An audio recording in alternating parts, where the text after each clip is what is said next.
विधानसभा चुनाव में एनडीए से मुकाबले के लिए महागठबंधन ने अपने सामाजिक समीकरण को विस्तार देने की कोशिश की है। महागठबंधन में राष्ट्रीय जनता दल, आरजेडी और कांग्रेस के अब तक की घोषित कैंडिडेट लिस्ट में इसके प्रयास देखने को साफ मिल सकते हैं। दोनों दलों ने अपने परंपरागत वोटरों के साथ ही सर्व समाज का भी पूरा ख्याल रखा है।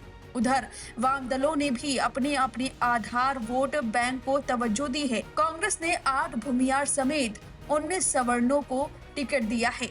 वहीं राजद ने आधी से ज्यादा उम्मीदवार यादव समाज से उतारे हैं।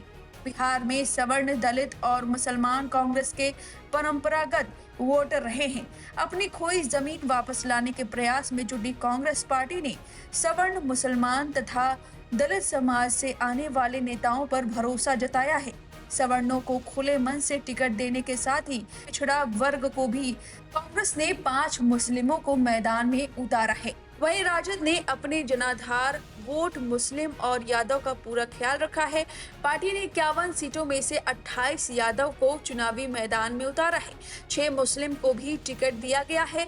वाम दल और वीआईपी ने भी समीकरण साधकर टिकट दिए हैं। वहीं अति पिछड़ों पर विशेष मेहरबानी की गई है। नीतीश के वोट बैंक पर अगर नजर डालें तो महागठबंधन इस बार अति पिछड़ा वर्ग को साधने में जुटा है। टिकट बंटवारे में इसकी झलक दिख रही है। बिहार में करीब 36% आबादी वाले ईबीसी वर्ग को एनडीए खासकर नीतीश कुमार की जदयू का वोट बैंक माना जाता है। महागठबंधन शुरू से ही इस वोट बैंक में सेंध लगाने की फिराक में है। राहुल गांधी ने पटना, राजगीर सहित कई जगहों पर इस वर्ग के साथ संवाद भी किया है।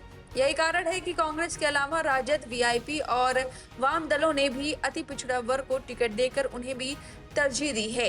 हालांकि अभी महागठबंधन में 40% सीटों पर प्रत्याशियों की आधिकारिक घोषणा बाकी है। कांग्रेस ने अभी तक 50 सीटों पर प्रत्याशियों के नाम की घोषणा की है। इसमें सवर्णों की बात करें तो पार्टी ने सबसे अधिक 8 भूमियार उतारे हैं।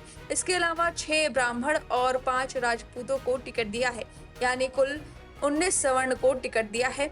वहीं पिछड़ा वर्ग से 10 नेताओं को उम्मीदवार बनाया है, जिसमें 4 यादव, 1 कुर्मी, 1 गोस्वामी, 1 कुशवाहा और 3 वैश्य हैं। 6 अति पिछड़ा वर्ग के नेताओं को टिकट दिया गया है, जबकि 5 मुस्लिमों को मैदान में उतारा गया है। कांग्रेस ने अनुसूचित जाति की 9 सीटों पर दलित प्रत्याशी उतारे हैं। 1 अनुसूचित जनजाति को टिकट दिया है। पिछले चुनाव को देखें तो कांग्रेस ने 70 सीटों पर उम्मीदवार उतारे थे। तब पार्टी के सबसे अधिक 34 पर सवर्ण उम्मीदवार थे। 10 मुस्लिम और 13 सीटों पर दलितों को टिकट दिया था। 10 पिछड़ा वर्ग और 3 अति पिछड़ा वर्ग को जगह दी थी। वाम दलों ने ओबीसी को सर्वाधिक 15 टिकट दिए। लेफ्ट पार्टियों ने 29 सीटों पर अपने उम्मीदवारों की घोषणा की है।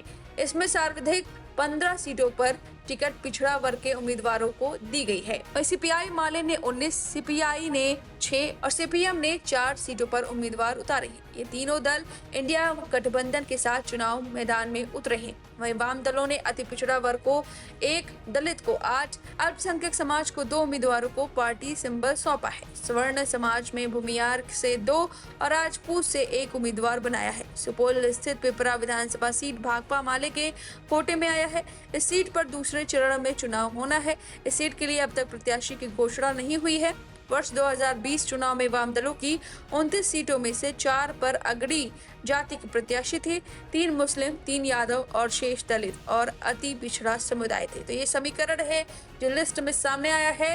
बीजेपी को मात देने के लिए ये पूरी महागठबंधन के दाव है, जो देखना होगा कि काम करते हैं या नहीं। फिलहाल इस खबर पर आपकी जो भी राय है कमेंट करके जरूर बताएं।